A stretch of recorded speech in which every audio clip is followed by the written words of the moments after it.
from Romans chapter 5 verse 1, and this is what it says. Therefore, since we have been justified through faith, we have peace with God through our Lord Jesus Christ. We keep looking for this thing called peace.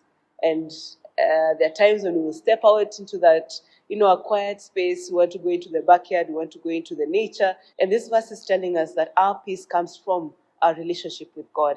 And our relationship with God is established when we put our faith in Jesus, when we trust that the sacrifice that he gave, the work that he finished on the cross, the open door has been given that we are now able to access God freely. How? Because of the faith that he has already given us. And so how do we walk in peace? We walk in peace by putting our faith in him, receiving that justification, and in every step of the day, he will give us the peace that we desire, because tranquility is found by faith in him.